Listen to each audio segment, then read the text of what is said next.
Coming Saturday, August 2, we have 3 interesting webinars for you. Morning 10 a.m., we have Smart Income in Retirement. Why Systematic Withdrawal Plan SWP beat traditional interest income. At 11 a.m., we have It's Never Too Late. Special Kodishwari webinar only for women. For all the women out there, please register. At 11 a.m., we also have From FDs to PMS, Smarter Income Strategies that don't compromise growth. Links are in description. Please register today. Friends, in this video for ithought Advisor, I'm going to talk to you about advisory, a 360-degree view. We live in times where volatility almost has become a constant. It is in this environment that an investor and an advisor have to interact with each other, engage, evolve, and still work together. If you look at what has bothered people the most at all points in time, it has only been returns. But when you see so much of volatility, when you see so much of risk, and when you clearly know that that risk may or may not suit you, then the investment actions of each person has to be fine-tuned to who he is. It is this job which an advisor does. I always compare and liken the job of an advisor to that of a doctor. We are also prescriptive in our work. But think about this. When you get a prescription from your doctor, do you go back and fight with him about the prescription? Or do you just throw the prescription away in your drawer? You go straight and follow the prescription. But how many investors are willing to follow the prescription of the advisor? How many people understand that the advisor has actually put in a lot of forethought, effort, and understanding in giving that prescription? That essentially is where we still have a lot of gap and catch up to do.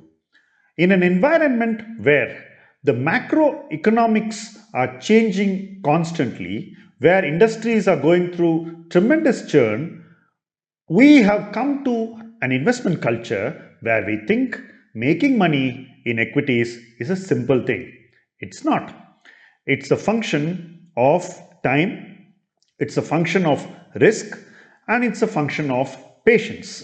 Most people think that they need not wait. They can buy something which will go up immediately, and they can again change into something else which will go up immediately.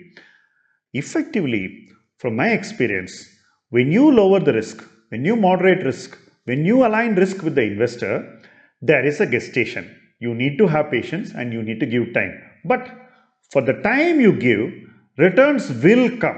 I've seen several instances, like when we invested in pharma funds, when we picked pharma funds as our prescription and our clients invested in them, we found that for a good amount of time they tested us.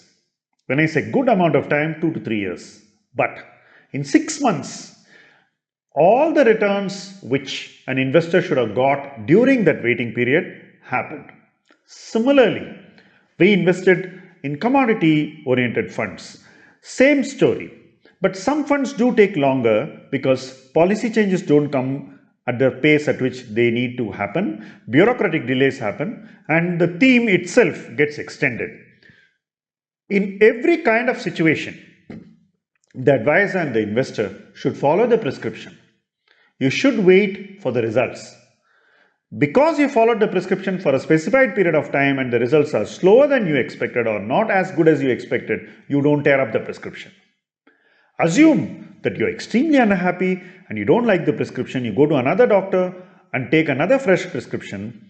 What are the odds that that prescription will take even longer and you need to invest fresh time? Most investors don't think through this. When they get upset with one prescription, they think that the next prescription will automatically work for them.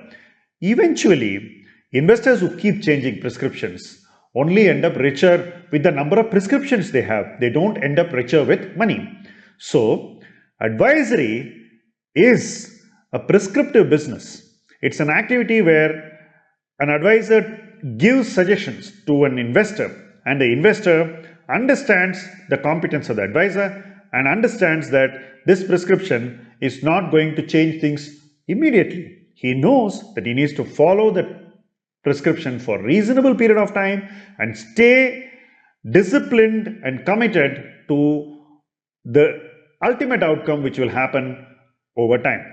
That has never been easy. The last 1 year has been even more difficult. Investors tend to compare their prescriptions with the prescriptions of others, right?